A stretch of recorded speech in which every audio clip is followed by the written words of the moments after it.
So hello everyone, welcome to my channel study with Abhipriya पर। स्वागत है आपका मेरे अपने चैनल पर।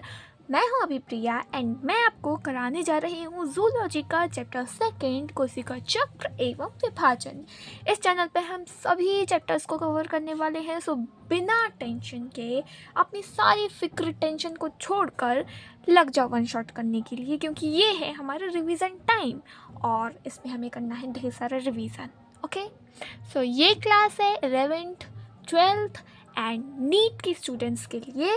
सो लेट्स स्टार्ट इट बिना किसी टाइम को वेस्ट करे। कोशिका विभाजन आखिर यह होता क्या है? सबसे पहले सभी कोशिकाओं का निर्माण पूर्व स्थित कोशिकाओं से होता है, राइट? ये किसने बोला था? रुडोल्फ विर्चो ने बोला था, है ना?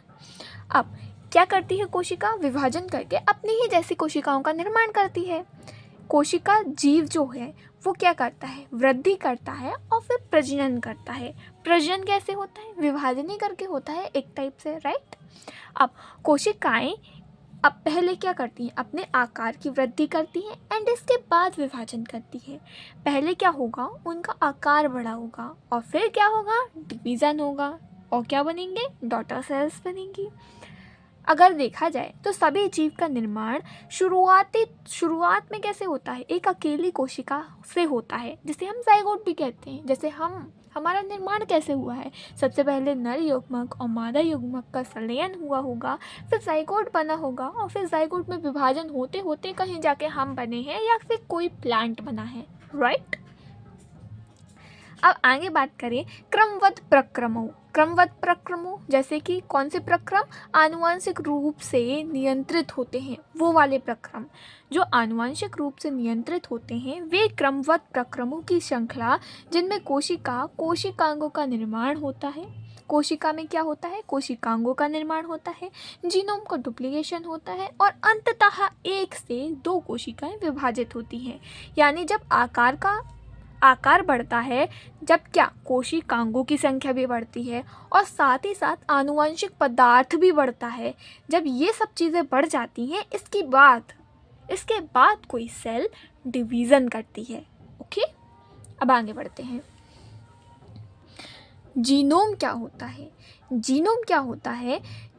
जीव में एक जनक यानी कि या तो मम्मी या तो पापा, राइट, के एक जनक के प्रकार डीएनए अथवा गुणसूत्र। जीव में क्या होता है? एक जनक के क्या होते हैं? हमें डीएनए मिलते हैं या फिर गुणसूत्र मिलते हैं। अगुणित कोशिका में उपस्थित कुल जीन जीनोम कहलाता है। अब मान लो कि 2n कोशिका में जीनोम की कितनी प्रतियां होंगी? 2n कोशिका है, उसमें जीनोम की कितनी प्रतियां होंगी? ऑब्वियस सी बात है, 2 होंगी, क्योंकि एक में तो एक ही मिल रहा है ना, इसलिए 2n में कितनी मिलेंगी? 2 मिलेंगी। अब कोशिका चक्र क्या होता है? कोशिका चक्र में 2 अवस्थाएं होती हैं, एक होती है अंतरावस्था और एक होती है एम अवस्था। अगर हमें कोशिका चक्र को याद करनी है तो एक लाइन याद करो, पहले बढ़ेगा फिर बटेगा। पहले बढ़ेगा फिर बटेगा, यानी पहले क्या होगा? बढ़ रहा है, फिर इसके बाद क्या होगा? एम फेज होगा, जिसमें वो क्या होगा? बटेगा, डिवीज़न होगा, राइट? तो अंतरावस्था में पहले बढ़ेगा, इंटरफेज में 2 लगातार एम प्रवस्थाओं के बीच आती है। यानी कि अगर कोई कोशिका है उसमें अंतरावस्था और एम अवस्था है, तो 2 एम के बीच क्या आती है? अंतरावस्था आती है। ओके, कोशिका विभाजन की तैयारी कहाँ होती है? इंटरफेज में होती है। कोशिका चक्र का 95 से भी ज़्यादा प्रतिशत समय कहाँ लगता है? इसी अवस्था में लगता है। एंड अगर बात की जाए रेस्टिंग स्टेज, तो रेस्टिंग स्टेज भी इंटरफेस को ही कहा जाता है, क्योंकि इसमें सेल डिवीज़न नहीं करती है। लेकिन उपापचय रूप से सक्रियता सबसे ज़्यादा कहाँ होती है? वो यहीं होती है। अगर हम एम फेज की बात करें, जिसे हम माइटोटिक अवस्था भी कहते हैं, ये कौन सी? विभाजन अवस्था होती है।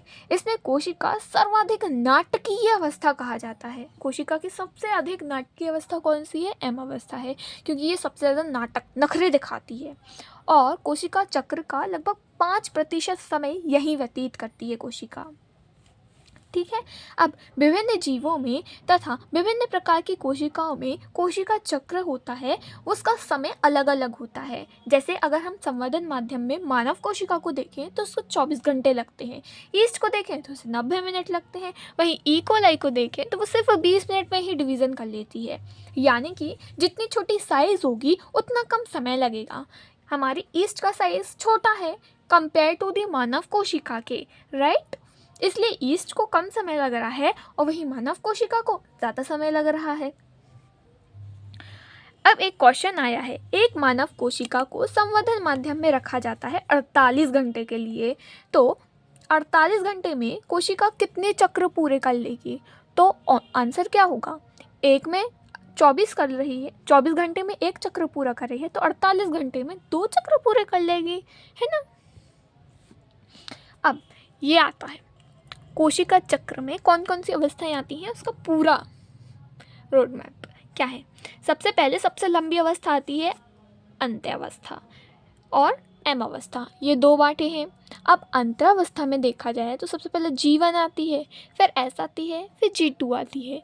वहीं अगर एम अवस्था में देखें तो सबसे पहले कैरियोकाइनेसिस होता है, फिर साइटोकाइनेसिस होता है, यानी केंद्रक विभाजन, फिर जीवद्रव्य विभाजन। केंद्रक विभाजन में भी पूर्वावस्था, मध्यावस्था, पश्चावस्था और अंत्यावस्था आती है, यानी प्रोफेज, मेटाफेज, एनाफेज, टेलोफेज। चलो इनके बारे में भी पढ़ते हैं।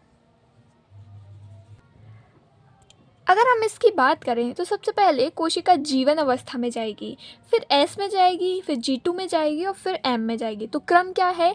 G1 S G2 M। अगर कहीं भी आए कि कोशिका चक्र का क्रम क्या है तो सबसे पहले यही आएगी, G1 S G2 M। Okay, सो सबसे पहले गैफ 1 में जाते हैं। गैफ 1 स्टेज जीवन अवस्था, इसमें क्या होता है? सबसे पहले इसके नाम देखते हैं। इसे S पूर्व अवस्था कहते हैं क्योंकि इसके पहले ये S पूर्व अवस्था क्यों है? क्योंकि ये S अवस्था के पहले आई है, इसलिए S पूर्व अवस्था। और इसे बोलते हैं पश्च एम अवस्था। किसके बाद आती है? एम अवस्था के बाद आती है जीवन अवस्था, इसलिए पश्च एम अवस्था। तो ये 2 इसके अदर नेम हैं, ठीक है। अब आगे देखें तो विभाजन तथा DNA संश्लेषण में के मध्य क्या होता है? ये पहला गैप होता है। विभाजन और DNA संश्लेषण के मध्य का पहला गैप होता है। अंत्यावस्था की सबसे लंबी अवस्था होती है जीवन अवस्था। एस पूर्वावस्था कहते हैं, पश्चिम एम अवस्था कहते हैं। यहाँ क्या होता है? RNA और प्रोटीन का संश्लेषण सर्वाधिक मात्रा में होता है। किसका? RNA और प्रोटीन का संश्लेषण जीवन अवस्था में होता है, सबसे ज़्यादा होता है। आगे बात करें तो मैक्सिमम कोशिकांगों का डुप्लीकेशन कहाँ होता है? यही होता है। उपापचय रूप से सबसे ज़्यादा सक्रिय कौन सी? जीवन अवस्था होती है। और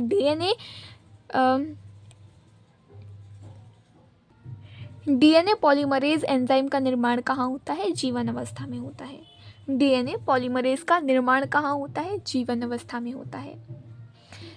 सिंथेसिस स्टेज की बात करें तो यहाँ पे सबसे पहले इसके अदर नेम देखें तो इसे पश्च जीवन अवस्था कहते हैं क्योंकि जीवन के बाद आई है, और इसे G2 पूर्व अवस्था कहते हैं क्योंकि G2 के पहले आई है। ये इसके नेम हो गए। यहाँ क्या होता है? ये संश्लेषण अवस्था होती है जो कि उपापचय रूप से सक्रिय होती है।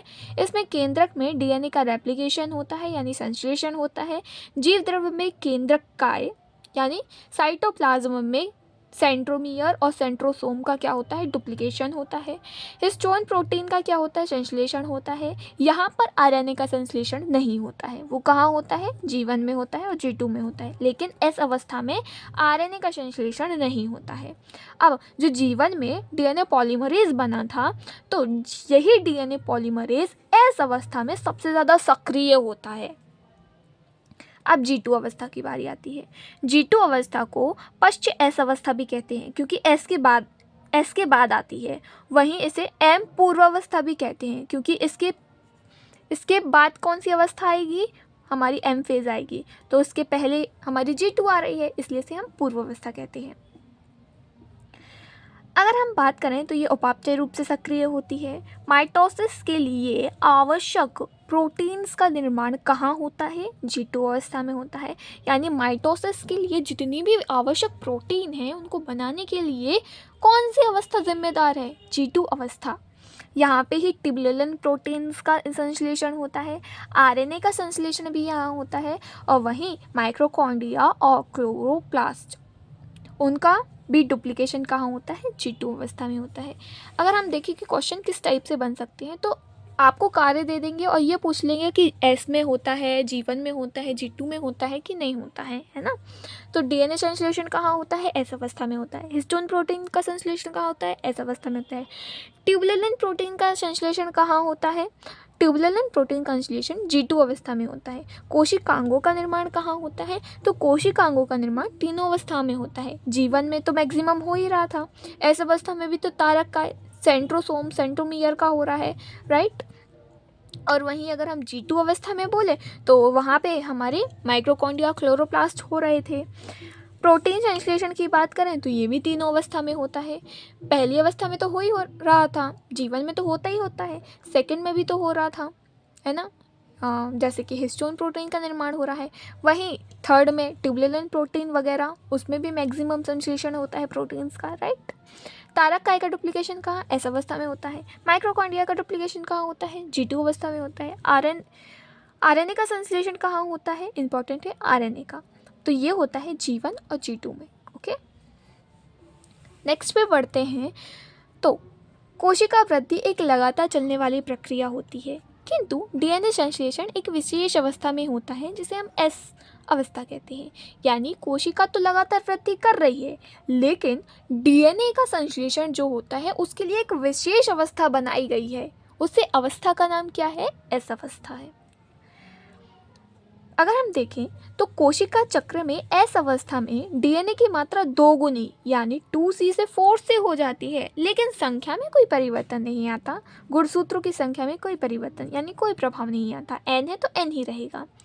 अब C क्या है, C बोलते हैं अगुणित कोशिका में डीएनए की मात्रा। 2C क्या है, द्विगुणित कोशिकाओं में डीएनए की मात्रा।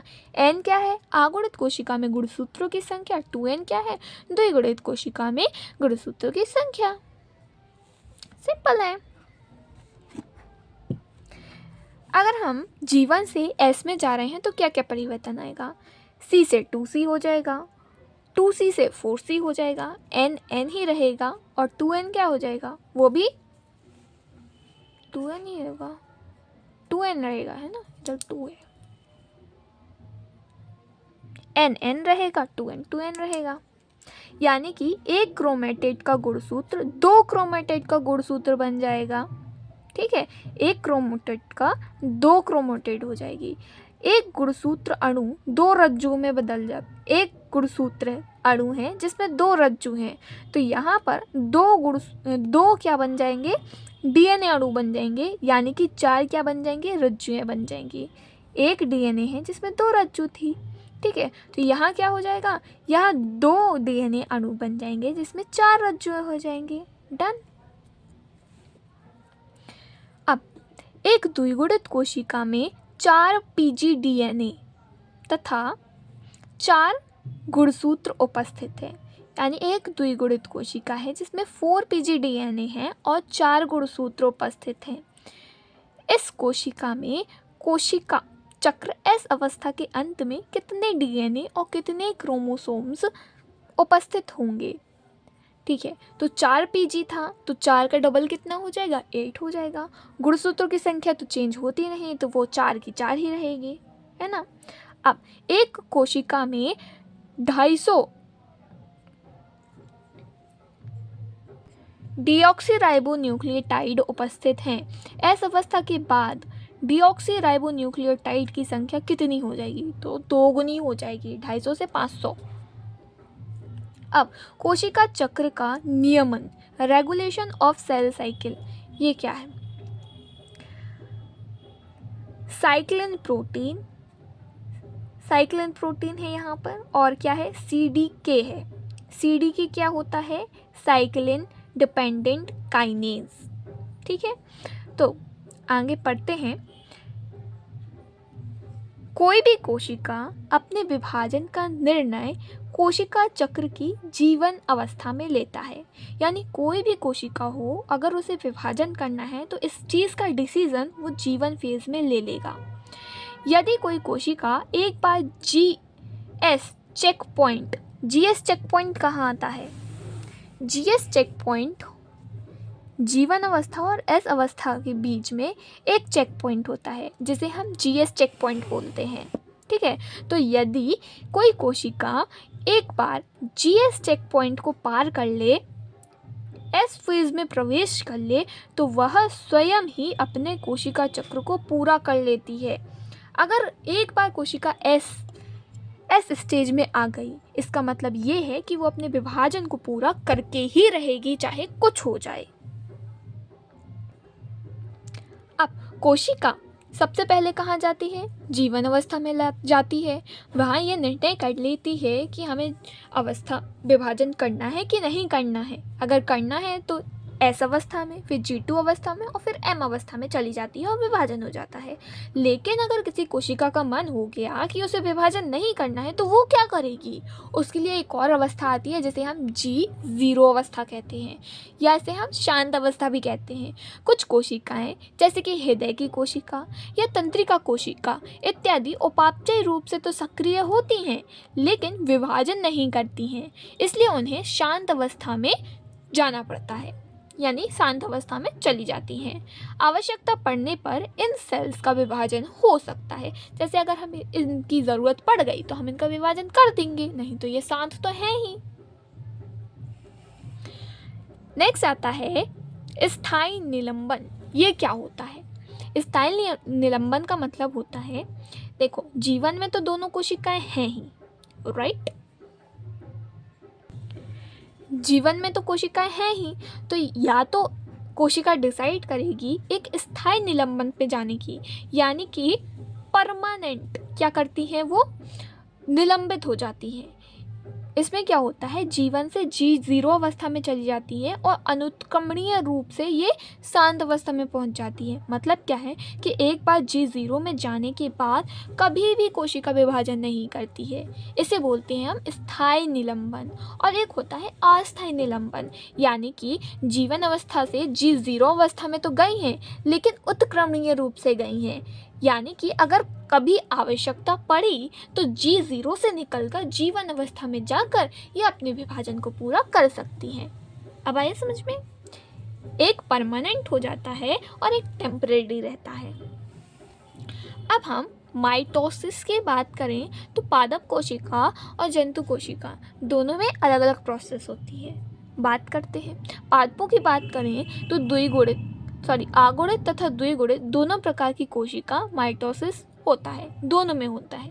प्राणी कोशिका की बात करें तो केवल द्विगुणित कायिक सेल्स में माइटोसिस होता है, आगुणित कोशिका में माइटोसिस नहीं होता है। अपवाद के तौर पर नर मधुमक्खी में आगुणित कोशिकाओं में माइटोसिस होता है। अपवाद में नर मधुमक्खी आती हैं, लेकिन इसके अलावा किसी भी प्राणी में सिर्फ द्विगुणित कोशिका में माइटोसिस होता है, आगुणित में नहीं होता। अपवाद नर मधुमक्खी। अब हम प्रोफेज की बात करते हैं। तो प्रोफेज शुरू करते हैं।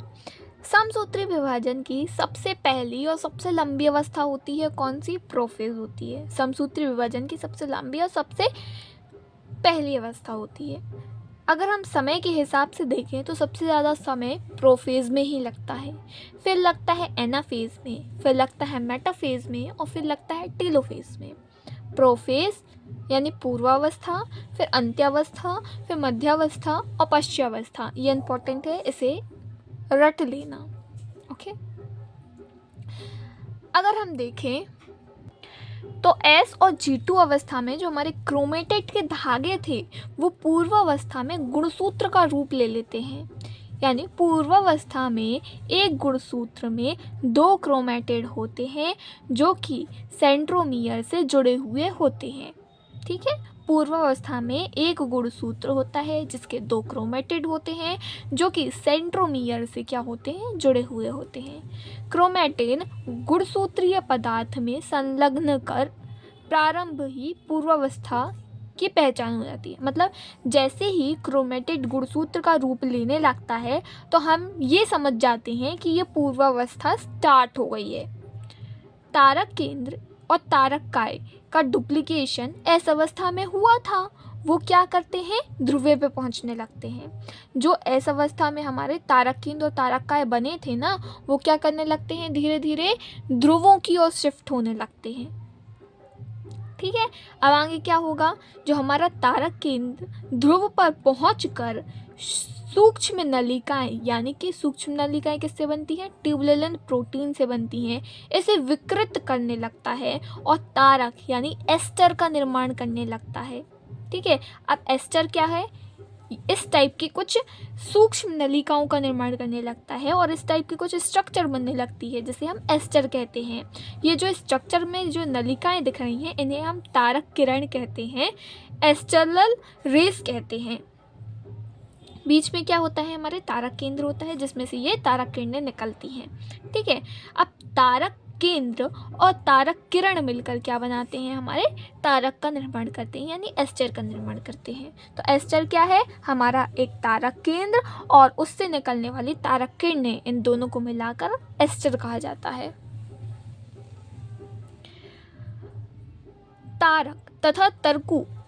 तारक तथा तर्कु मिलकर समसूत्री विभाजन तंत्र बनाते हैं। क्या बनाते हैं, समसूत्री विभाजन तंत्र बनाते हैं। ये क्या बन गया, हमारा तर्कु तंतु, स्पिंडल फाइबर, जो कि किससे बना होता है, ट्यूबुलेंट प्रोटीन से मिलकर बना होता है। अब एनिमल और प्लांट में देखा जाए तो एनिमल में तो तारक केंद्र उपस्थित होते हैं जो कि तारक का निर्माण कर देगा, यानी एस्टर, और क्या हो जाएगा, एस्फेरिटल विभाजन हो जाएगा। लेकिन प्लांट सेल में तो तारक केंद्र नहीं होते हैं ना, तो तारक का निर्माण तो होगा नहीं, तो इस विभाजन को क्या कहेंगे, एनास्ट्रल विभाजन कहेंगे। ओके, अब आगे बात करें तो पूर्वावस्था के अंत में सूक्ष्मदर्शी से देखने पर केंद्रक आवरण और केंद्रिका, ईआर, गोल्जी बॉडी, ये सब दिखने क्या हो जाते हैं, बंद हो जाते हैं। यानी जैसे ही पूर्वावस्था का अंत होगा और हम सूक्ष्मदर्शी से देखेंगे तो ना तो हमें केंद्रक का आवरण दिखेगा, ना ही केंद्रिका दिखेगी, ना ही एंडोप्लाज्मिक रेटिकुलम दिखेगी और ना ही गोल्जी बॉडी दिखेगी। सब क्या हो जाएंगे, गायब हो जाएंगे। अब आती है मध्य अवस्था की वाली। तो मध्य अवस्था में क्या होता है, ये क्या करने लगते हैं, जो हमारे गुणसूत्र रहते हैं ये मध्य की ओर गमन करने लगते हैं। ठीक है, मध्य की ओर गमन करके कुछ इस तरीके से मध्यिका पटलिका का निर्माण कर देते हैं। मध्य अवस्था में क्या कर देते हैं, पटलिका का निर्माण कर देते हैं। मध्य अवस्था में सभी गुणसूत्र यहीं पर उपस्थित हो जाते हैं। इस प्रक्रिया को क्या कहते हैं, कॉन्जुगेशन ऑफ क्रोमोसोम्स। ठीक है, और ध्रुवों पर क्या है, हमारे ध्रुवीय तंतु जो थे, पोलर फाइबर्स थे, ये समसूत्री विभाजन तंत्र को मजबूती देता है। क्या करता है, समसूत्री विभाजन तंत्र को मजबूती प्रदान करने लगता है ये ध्रुवीय तंतु, यानी पोलर फाइबर। और ये क्या था, हमारा गुणसूत्रीय तंतु था, यानी क्रोमोसोमल फाइबर था, जो कि क्या करेगा, गुणसूत्र को इस पटलिका पे अरेंज करने का काम करेगा। अब पढ़ के देख लेते हैं। केंद्रक अवस्था का विखंडन मध्य अवस्था, केंद्रक अवस्था का विखंडन मध्य अवस्था के प्रारंभ से ही होना शुरू हो जाता है, यानी पूरा हो जाता है। हमारे केंद्रक आवरण तो मिट ही चुका है ना। मध्य अवस्था में क्या हो गया है, ये पूरी तरीके से गायब हो चुका है। जो हमारी मध्य अवस्था रहती है इसमें गुणसूत्रों का सघन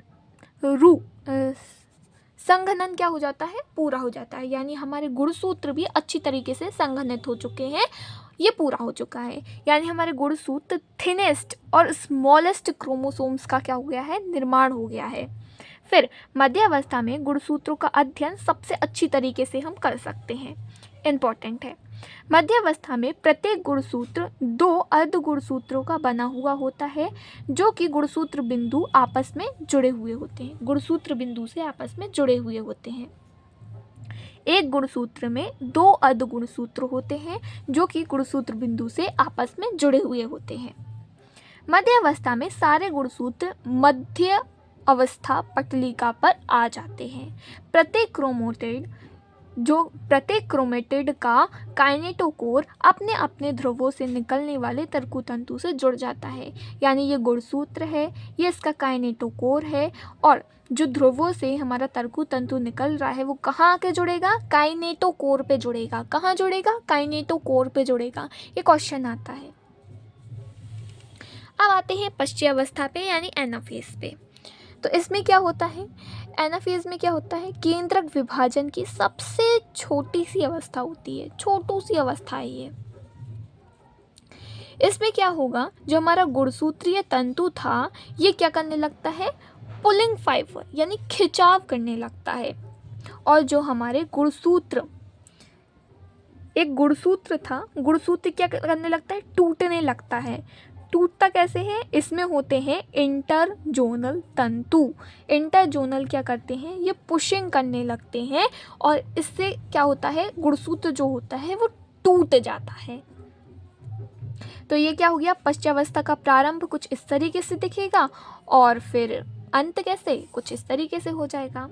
एसपी पॉइंट अगर देखा जाए तो गुणसूत्रों का अध्ययन सबसे अच्छा कहाँ होता है? मेटाफेज में होता है, मध्यावस्था में होता है। लेकिन अगर हमें गुणसूत्रों की शेप का अध्ययन करना है तो वो सबसे अच्छा कहाँ होगा? पश्चावस्था यानी एनाफेज में होगा। यहाँ पर गुणसूत्र बिंदु का क्या होने लगता है? विखंडन हो जाएगा और संतति अर्ध गुणसूत्र क्या हो जाएंगे? पृथक हो जाएंगे और विपरीत ध्रुवों पर पहुंच जाएंगे। आगे की ओर क्या होगा? आगे की ओर होगा हमारा सेंट्रोमियर और पीछे की ओर क्या होंगे? Chromatids arm. देखो आगे की ओर क्या है? हमारा सेंट्रोमियर है और पीछे की ओर क्या है? यानी इस साइड क्या है? क्रोमेटिड आर्म्स और उस साइड क्या है? सेंट्रोमियर। ठीक है। अब गुणसूत्र में VLJI शेप इसी अवस्था में दिखाई देते हैं, इसलिए तो बोलते हैं ये शेप इस अवस्था में दिखाई देते हैं, इसलिए गुणसूत्र की शेप का अध्ययन पश्चावस्था में होता है। पश्चावस्था गुणसूत्र की आकृति पढ़ने के लिए सबसे अच्छी अवस्था मानी जाती है। पश्चावस्था में गुणसूत्र क्या हो जाते हैं? डबल हो जाते हैं और अंततः थोड़ी देर बाद बहुगुणीयता आ जाती है। यानी कि क्या हुआ? एक गुणसूत्र था जो कि टूट गया, यानी एक गुणसूत्र से दो गुणसूत्र बन गए, यानी ये डबल हो गया। मतलब क्या हो गई? बहुगुणीयता इसमें प्रकट होने लगती है। मध्य अवस्था में ये था, पश्चावस्था में ये हो गया। प्रत्येक गुणसूत्र में कितने? 2 क्रोमेटिड्स थे और पश्चावस्था में प्रत्येक गुणसूत्र में सिर्फ एक क्रोमेटिड बना रहता है। फिर आती है हमारी प्यारी प्यारी अंत्यावस्था, जिसे हम बोलते हैं टेलोफेज। ये क्या होता है? ये होता है व्युत्क्रम। किसका व्युत्क्रम? पूर्वावस्था का व्युत्क्रम। व्युत्क्रम का मतलब पूर्वावस्था का उल्टा, यानी जैसी हमारी पूर्वावस्था चली थी सेम उसका उल्टा क्या है? अंत्यावस्था है। कैसे? जो हमारा गुणसूत्रीय पदार्थ था वो क्या? असंघनित होने लगता है और अपनी पृथक पहचान जो थी उसे समाप्त कर देता है। यानी जो हमारा संघनित हुआ था गुणसूत्रीय पदार्थ वो फिर से असंघनित हो जाता है। और पृथक पहचान क्या थी? ये गाढ़ा हो गया था, गुणसूत्र के रूप में हो गया था और हमारे सारे कोशिकांग गुम गए थे। ये पृथक पहचान हो गई थी इसकी, है ना? तो ये सब क्या हो जाएगी? वापस से चेंज हो जाएगी। जो हमारा क्रोमेटिन था तो क्रोमेटिन के चारों ओर क्या आ जाता है? केंद्रक आवरण का निर्माण फिर से हो जाता है। हमारी एंडोप्लाज्मिक रेटिकुलम, गोल्जी बॉडी और केंद्रिका ये फिर से दिखने लगती हैं। इसके बाद होता है हमारा जीवद्रव्य विभाजन। ठीक है, साइटोकाइनेसिस होता है, यानी केंद्रक विभाजन की पश्चावस्था के अंत में जीवद्रव्य विभाजन प्रारंभ होने लगता है।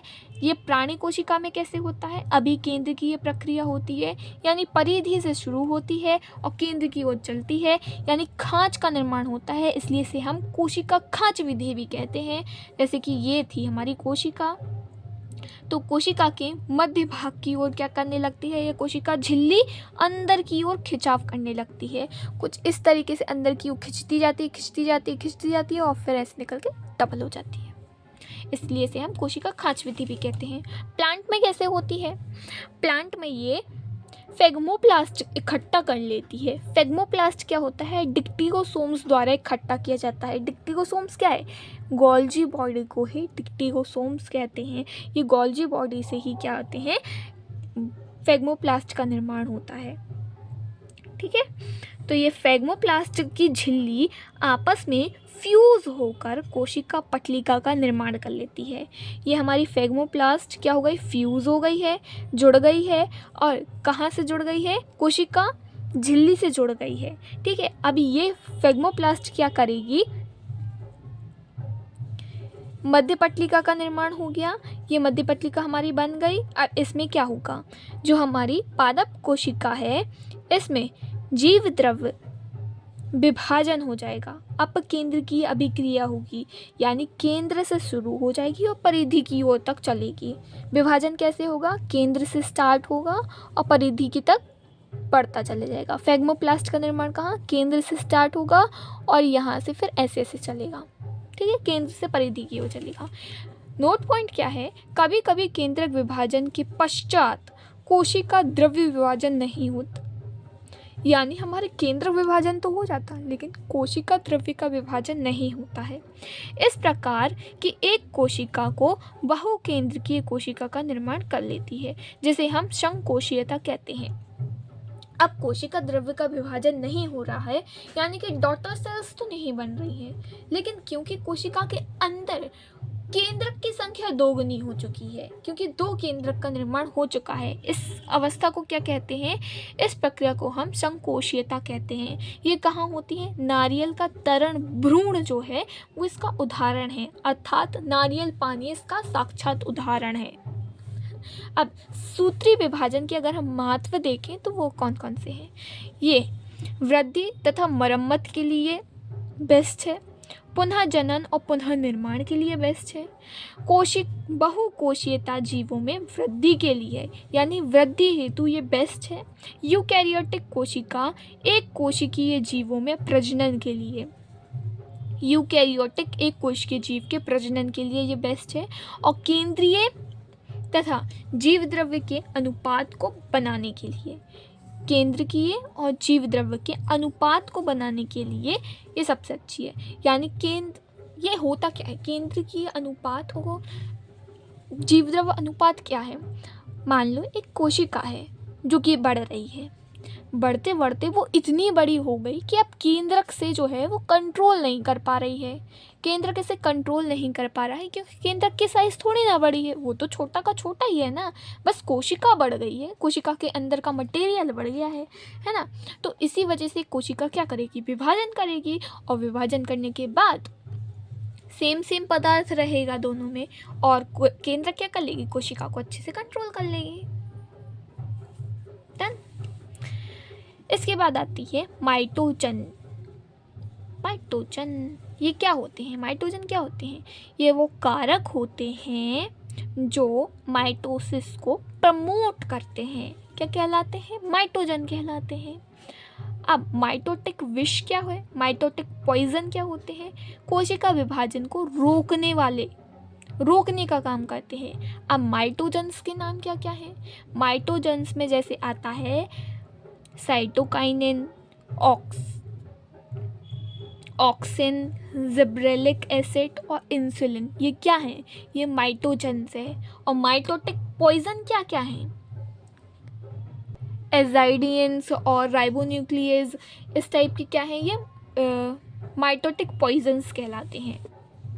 अब एक द्विगुणित कोशिका में जीवन अवस्था में 20 गुणसूत्र तथा 5 pgDNA था। G2 में गुणसूत्रों की संख्या और DNA की मात्रा क्या होगी? जीवन में क्या था? 20N गुणसूत्र थे और हमारा 5 pgDNA था। G2 में क्या हो जाएगा?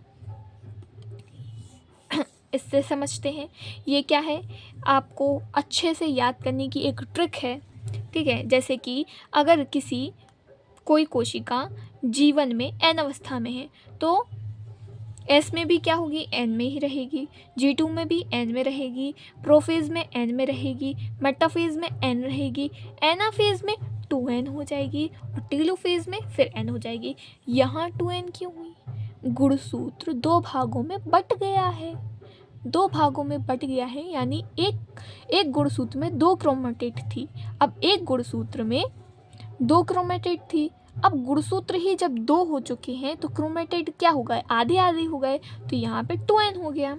अब मात्रा की बात करें तो जीवन अवस्था में अगर C है तो S अवस्था में 2C हो जाएगी, G2 अवस्था में 2C रहेगी, प्रोफेज अवस्था में 2C रहेगी, metaphase 2C, anaphase 2C, telophase में C हो जाएगी, यानी फिर से विभाजन हो जाएगा इसलिए C हो जाएगी।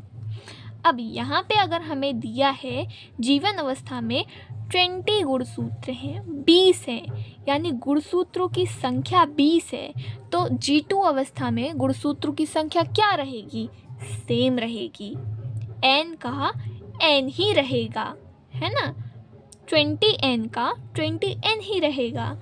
लेकिन गुणसूत्रों की मात्रा जो थी वो 5pg थी। अगर किसी की मात्रा C है तो G2 में 2C हो जाएगी, यानी 5C से 10pg हो जाएगा। ओके, अब बारी आती है अर्धसूत्री विभाजन की, मियोसिस की। इसमें क्या होता है, अगर किसी में गुणसूत्रों की संख्या जो है 4n है तो इस अर्धसूत्री विभाजन के बाद सिर्फ 2n रहेगी।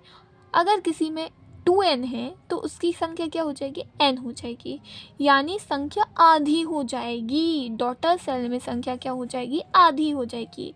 ये लैंगिक जनन करने वाले जीवों में होता है। अगर कोई अगुणित जीव हो तो वो क्या करता है इस अवस्था में, अगर कोई अगुणित जीव है तो वो इस अवस्था के जरिए क्या कर लेता है, अलैंगिक जनन कर लेता है, मतलब लैंगिक जनन कर लेता है। और अगर कोई द्विगुणित कोशिका है तो वो निषेचन के लिए इस अवस्था में आती है, इस अवस्था का यूज करती है। अगर मान ले जनक कोशिका है जिसमें 2n क्या है, हमारे गुणसूत्रों की संख्या है, 2c क्या है, उसकी मात्रा है, और समसूत्री विभाजन यानी माइटोसिस के बाद 2 क्या बनती हैं, संतति कोशिकाएं बनती हैं, यानी सेम कोशिकाएं बनती हैं। अब आगे क्या होगा, इसमें जनक सेल जो थी और संतति कोशिकाएं थी, इनमें गुणसूत्रों की संख्या समान रहती है, यानी क्या होता है, होमोटिक विभाजन होता है। वहीं जनक कोशिका तथा संतति कोशिका के आनुवंशिक रूप से क्या होती हैं, समान होती हैं इसमें, ठीक है। लेकिन अब अर्धगुणसूत्र की अगर हम बात करें, अर्धसूत्री विभाजन की बात करें अगर हम, तो इसमें जनक कोशिका से 4 डॉटर सेल्स का निर्माण होता है। यहाँ 2 हो रही थी, यहाँ 4 हो रही हैं। और पता क्या हो रहा है, संतति कोशिकाएं में जनक कोशिकाओं की तुलना में गुणसूत्रों की संख्या आधी हो गई है, यानी यहाँ 2n संख्या थी लेकिन यहाँ n ही बची है, और साथ ही साथ पदार्थ तो कम हुआ ही है, यानी इसे क्या कहते हैं, न्यूनकारी विभाजन कहते हैं। यानी कि सब कुछ न्यून हो जाता है, थोड़ा थोड़ा बचता है, इसलिए न्यूनकारी विभाजन से कहते हैं। अगर हम जीन विनिमय की बात करें तो ये हेट्रोटॉपिक विभाजन कहलाता है। जनक कोशिकाओं तथा संतति कोशिकाओं में आनुवंशिक रूप से भिन्न भिन्नताएं होती हैं, यानी भिन्नताएं उत्पन्न हो जाती हैं, इसलिए इसे हेट्रोटिपिक विभाजन भी कहते हैं। आगे देखें तो मियोसिस के दौरान डीएनए रेप्लिकेशन एक बार होता है, किंतु केंद्रक और जीव द्रव्य का विभाजन 2 बार होता है। रेप्लिकेशन कितनी बार हो रहा है, रेप्लिकेशन कितनी बार हो रहा है, 1 बार हो रहा है। लेकिन केंद्रक और जीव द्रव्य का विभाजन कितनी बार हो रहा है, 2 बार हो रहा है। कैसे हो रहा है, तो सबसे पहले कौन सी अंत्यावस्था आएगी, G1 S G2, फिर क्या होगा, अर्धसूत्री विभाजन प्रथम होगा, फिर क्या आएगी, फिर से अंत्यावस्था आएगी, फिर क्या होगा, अर्धसूत्री विभाजन 2 होगा, यानी 2 बार विभाजन हो रहा है, ठीक है। अब हम मियोसिस की देखें तो यहाँ पे मियोसिस फर्स्ट और मियोसिस सेकंड होता है। मियोसिस फर्स्ट में prophase first, metaphase first, anaphase first, telophase first आता है। मियोसिस टू में prophase to, metaphase two, anaphase to, telophase to, ये होते हैं। 2 बार विभाजन होता है, 1 बार सिंथेसिस अवस्था आती है।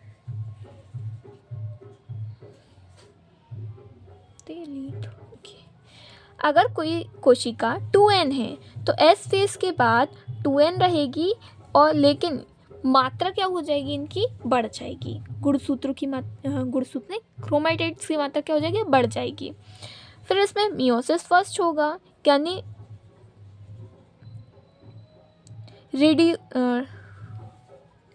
रिड्यूशनल क्या हो जाएगा, डिवीज़न हो जाएगा। मियोसिस फर्स्ट हो जाएगी, जिससे गुणसूत्रों की संख्या आधी आधी हो जाएगी, n हो जाएगी। ठीक है, फिर इसमें केंद्रक विभाजन हो जाएगा, कोशिका द्रव्य विभाजन हो जाएगा। फिर इसके बाद मियोसिस सेकंड आएगी, जो कि इक्वल डिवीज़न रहेगा, यानी अगर n कोशिकाएं हैं तो n कोशिकाएं बन जाएंगी, 4 कोशिकाएं बन जाएंगी, और इसे ही हम कोशिका चतुष्क बोलते हैं। यहाँ 2 थी, यहाँ 4 बन गई। ठीक है, एक बार रिड्यूशनल डिवीज़न होता है और एक बार इक्वल डिवीज़न होता है। जैसे कि अगर मात्रा की बात करें, यहाँ नंबर की बात कर रहे थे, अब हम मात्रा की बात कर रहे हैं।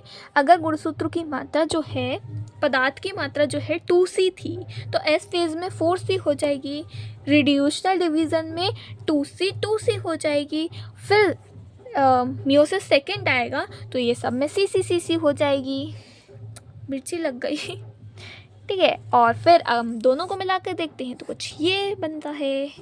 न्यूनकारी विभाजन को देखें तो मियोसिस एंड मियोसिस फर्स्ट की बात करी जाए तो माइटोटिक फर्स्ट में इक्वल डिवीज़न होता है। ठीक है, जो कि सेम होता है मियोसिस सेकंड के। जो माइटोसिस यानी समसूत्री विभाजन में जो विभाजन हो रहा था वो इक्वल था, पदार्थ की संख्या और मात्रा क्या हो रही थी, सेम हो रही थी। लेकिन वही सेम डिवीज़न मियोसिस अर्धसूत्री सेकंड में भी होता है। ठीक है, अगर हम अर्धसूत्री विभाजन फर्स्ट की बात करें, वहाँ रिड्यूशनल डिवीज़न होता है, जो कि किस में होता है, मियोसिस फर्स्ट में होता है। तो हमें अकेले क्या पढ़ना है, ये मियोसिस फर्स्ट पढ़ना है, क्योंकि मियोसिस सेकंड तो हम पहले ही पढ़ के आ चुके हैं, क्योंकि वो सेम समसूत्री विभाजन जैसे था। ठीक है, ये कुछ क्वेश्चन हैं जिन्हें आप देख लेना। अब हम बात करते हैं मियोसिस फर्स्ट के बारे में, यानी अर्धसूत्री विभाजन प्रथम के बारे में। यहाँ पे सबसे पहले आती है प्रोफेज प्रथम। प्रोफेज पूर्वावस्था प्रथम, इसमें क्या होती है, ये समसूत्री विभाजन के पूर्वावस्था की तुलना में अधिक लंबी और अधिक जटिल होती है। ठीक है, गुणसूत्रों के व्यवहार के आधार पर पूर्वावस्था को 5 प्रवस्थाओं में उपविभाजित किया है, यानी इसे अभी चैन नहीं पड़ी, अभी इसमें और भी आगे अवस्थाएं आएंगी, उप अवस्थाएं आएंगी जिन्हें हमें पढ़ना है। तो उप अवस्थाएं कौन कौन सी हैं, तनुपट, युग्मपट, स्थूलपट, द्विपट, पारगतिक्रम, यानी leptotene, zygotene, pachytene, diplotene, diakinesis. Leptotene, zygotene, pachytene, diplotene, diakinesis. Leptotene, zygotene, pachytene, diplotene और डायकाइनेसिस। याद करने की टिक, लता जरा पानी दे, लता ल, लिप्टोटीन जरा, जाइगोटीन पानी, पेकाटीन दे, डिप्लोटीन दो, डायकाइनेसिस। डन। अब हम लिप्टोटीन की बात करें तो पूर्वावस्था प्रथम की पहली उपावस्था होती है। गुणसूत्र जो होते हैं संघनन क्या कर लेते हैं, प्रारंभ कर लेते हैं, और लगातार ये चलता रहता है। संघनित गुणसूत्र को सूक्ष्मदर्शी की सहायता से देखा जा सकता है। प्राणी कोशिकाओं में ये कुछ बुके स्टेज टाइप हो जाती हैं, और प्लांट सेल में ये साइनेसिस स्टेज होती है। अब युग्मपट की बात करें यानी जाइगोटीन की बात करें तो इसमें युग्म यानी कि 2 जाइगो यानी दो, ठीक है। दो क्या हो रहा है, दो क्या हो रहा है, एक युगली बाइवेलेंट यानी कि दो गुणसूत्र, दो गुणसूत्र में क्या होते हैं, एक चतुष्क बनाते हैं, यानी इसमें चार क्या होते हैं, क्रोमेटिड्स होते हैं। यहाँ पर गुणसूत्र के क्या है, दो पेयर हैं, यानी दो गुणसूत्र में कितनी क्रोमेटिड्स होंगी, चार क्रोमेटिड्स होंगी, ठीक है। और यहाँ पर क्या होता है, सिनेप्टोनीमल सम्मिश्र यानी सिनेप्टोनीमल कॉम्प्लेक्स का निर्माण होता है, जो कि सिनेप्सिस यानी सूत्र युग्मन दिखाता है। कैसे सूत्र युग्मन, यहाँ पर युगली निर्माण होता है, बाइवेलेंट फॉर्मेशन होता है। युगली क्या है, समजात गुणसूत्रों का जोड़ा बनता है। समजात गुणसूत्र क्या होते हैं, एक गुणसूत्र मम्मी वाला, एक गुणसूत्र पापा वाला, लेकिन गुणसूत्र नंबर क्या है, गुणसूत्र नंबर अगर मम्मी वाले में से पहला गुणसूत्र लिया है तो पापा वाले में से भी पहला गुणसूत्र, और दोनों पहले पहले हैं, इसलिए ये क्या है, समजात गुणसूत्र है, ठीक है। यहाँ पर बाइवेलेंट का निर्माण होता है, जाइगोटीन में होता है। बाइवेलेंट का निर्माण कहाँ होता है, जाइगोटीन में होता है, किंतु यहाँ पर टेट्राड के रूप में स्पष्टतः पैकार्टीन में दिखाई देते हैं। लेकिन स्पष्टता कहाँ दिखाई देते हैं, वो दिखाई देते हैं पैकार्टीन में, ओके। अगर हम युगली की संख्या देखें तो वो कैसे निकालेंगे, कुल गुणसूत्रों की संख्या बटे 2 युगली की निकल आएगी। अगर हम कुल गुणसूत्रों की संख्या निकालनी है तो जितने भी हमें युगली दी हुई है उसका मल्टीप्लाई हम 2 से कर देंगे तो निकल आएगी। प्रत्येक युगली में एक मातृ गुणसूत्र होता है और एक जनक यानी एक पितृ गुणसूत्र होता है। मैंने बोला था, एक मम्मी का, एक फादर का। अब स्थूल पट यानी पैकार्टीन, तनुपट तथा युग्मपट में लंबी अवस्थाएं होती हैं। तनुपट तथा युग्मपट क्या होती हैं, लंबी अवस्थाएं होती हैं। यानी अगर मैं लिप्टोटीन की बात करूं और जाइगोटीन की बात करूं, इससे भी लंबी अवस्था कौन सी है, इससे भी लंबी अवस्था हमारी पैकार्टीन है। यहाँ पर जो बाइवेलेंट था वो चतुष्क के रूप में स्पष्ट रूप से दिखाई देने लगता है। यानी युगली निर्माण कहाँ होता है, जाइगोटीन में होता है, लेकिन युगली चतुष्क के रूप में दिखाई कब देने लगता है, वो पैकार्टीन में दिखाई देने लगता है। अब यहाँ पर क्या होता है, पुनर्योजन ग्रंथि का निर्माण होता है। किसकी सहायता से होती है, रिकॉम्बिनेज एंजाइम्स की सहायता से होती है, और इसे हम पुनर्योजन भी कहते हैं, रिकॉम्बिनेशन भी कहते हैं। इसी की वजह से क्या आती है, विविधताएं आती हैं। इसे हम जीन विनिमय भी बोला जाता है। रिकॉम्बिनेशन क्यों होता है, जीन विनिमय की वजह से, क्रॉसिंग ओवर होता है। कैसे होता है क्रॉसिंग ओवर, आगे देखते हैं। जीन विनिमय क्या होता है, सबसे पहले हम ये बात करते हैं कि समजात गुणसूत्रों के असंतति गुणसूत्र यानी नॉन सिस्टर क्रोमेटिड्स के मध्य आनुवंशिक पदार्थ का आदान प्रदान हो जाता है। ये अगर मान लो कि एक मदर क्रोमोसोम है और ये क्या है, एक फादर क्रोमोसोम है, दोनों में दो दो क्रोमेटिड्स हैं, ये मान लो माँ के, ये मान लो पापा के, एक कैपिटल टी स्मॉल टी है। अब क्रॉसिंग ओवर कैसे होगा, जो ये पास पास वाले क्रोमेटिड्स दिख रहे हैं ये आपस में क्रॉसिंग ओवर कर लेंगे इस तरीके से, ठीक है। क्रॉसिंग ओवर करने के बाद इसका इस क्रोमेटिड का कुछ हिस्सा इसमें आ जाएगा, ट्रांसफ़र हो जाएगा, और कुछ हिस्सा इस वाले में ट्रांसफ़र हो जाएगा। तो यानी ये इस चीज़ की वजह से क्या होता है, विविधताएं उत्पन्न हो जाने लगती हैं। गुणसूत्रों का कुछ भाग पापा से मम्मी में और मम्मी से पापा में, पापा वाले गुणसूत्र में क्या होता है, ट्रांसफ़र हो जाता है। स्थूल पट के अंत तक जीन विनिमय का कार्य क्या हो जाता है, पूरा हो जाता है। फिर आता है डिप्लोटीन। यहाँ पर सिनेप्टोनीमल सम्मिश्र जो था उसका विघटन हो जाएगा, ठीक है। फिर इसके बाद एक्स शेप संरचना दिखाई देने लगती है, जिसे हम काइज़मेटा कहते हैं। यहाँ पे जो विनिमय हो रहा था उसके कारण एक्स शेप संरचना दिखाई देने लगती है, इसे हम काइज़मेटा कहते हैं। विनिमय क्षेत्र के अतिरिक्त समजात गुणसूत्र अलग होने लगते हैं। जिस क्षेत्र में विनिमय हो रहा था वहीं से जो हमारे गुणसूत्र रहते हैं वो अलग अलग होने लगते हैं।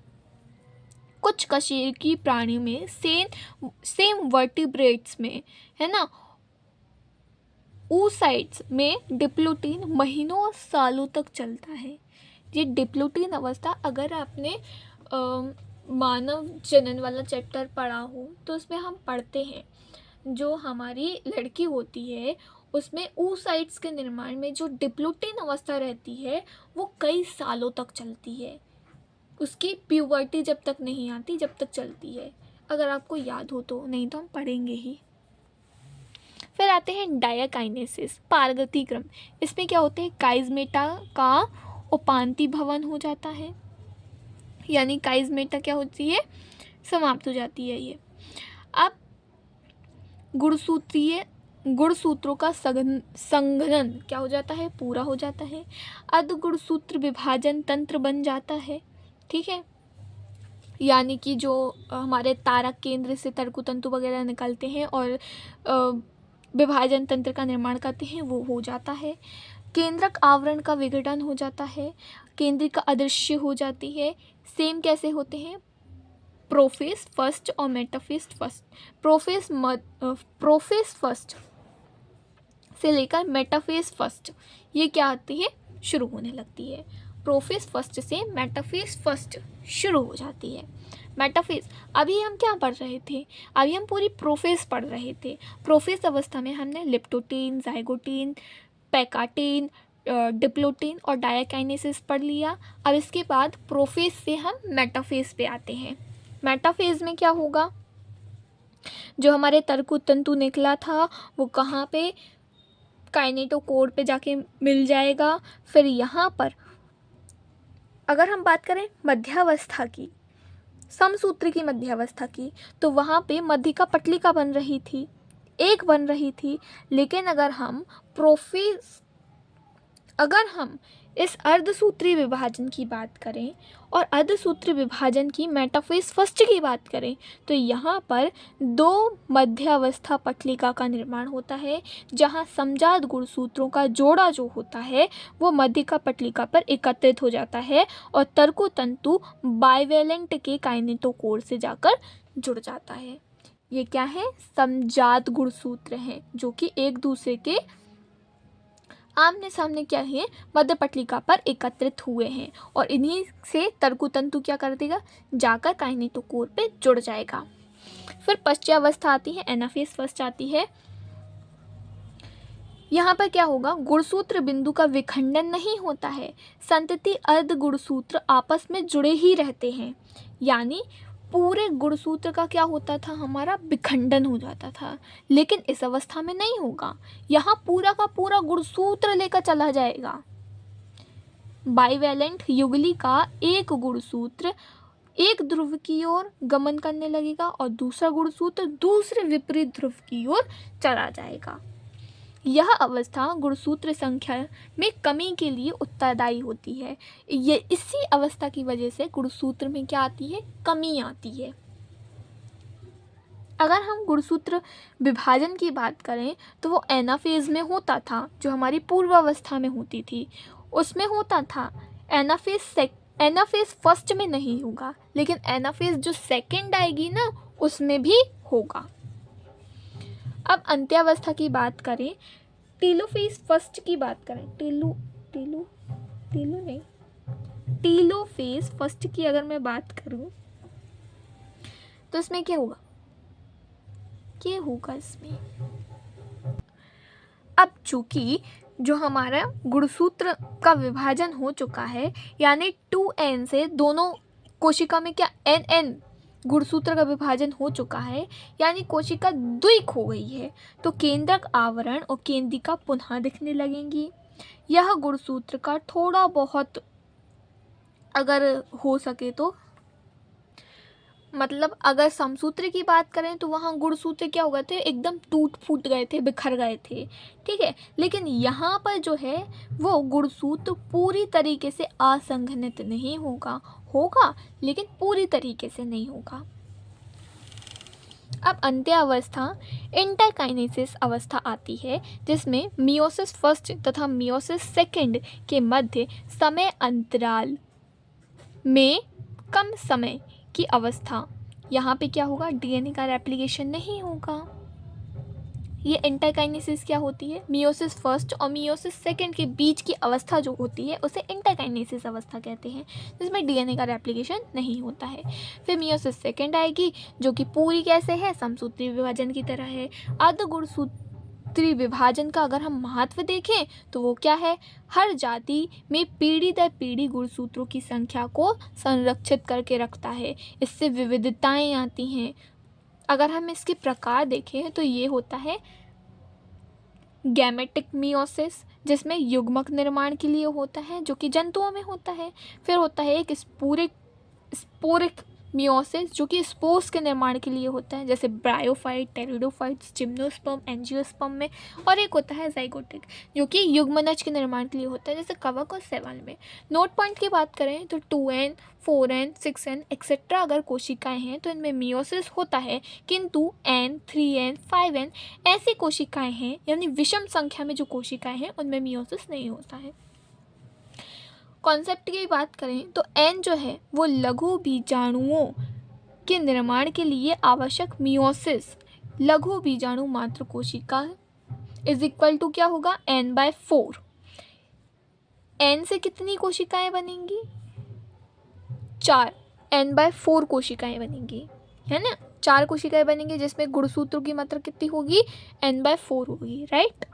फिर अगर हम n फंक्शनल गुरु बीजाणु के निर्माण के लिए आवश्यक मियोसिस गुरु बीजाणु मात्र कोशिकाएं, कितनी गुरु बीजाणु मात्र कोशिकाएं लगेंगी गुरु बीजाणु के निर्माण के लिए, तो n ही लगेंगी, क्योंकि n एक ही बनती है, गुरु बीजाणु एक ही बनता है, इसलिए गुरु बीजाणु मात्र कोशिका की संख्या एक ही होगी। अगर हम n जीवाणुओं के निर्माण के लिए आवश्यक मियोसिस देखें तो इसमें कितनी गुरु बीजाणु मात्र कोशिकाएं लगेंगी, तो गुरु बीजाणु मात्र कोशिका is equal to n plus n/4। ये क्वेश्चन है, इसे सॉल्व कर लेना। अगर मैं असूत्री विभाजन की बात करूं तो एमाइटोसिस, ये क्या होता है, एमाइटोसिस डायरेक्ट सेल डिवीजन,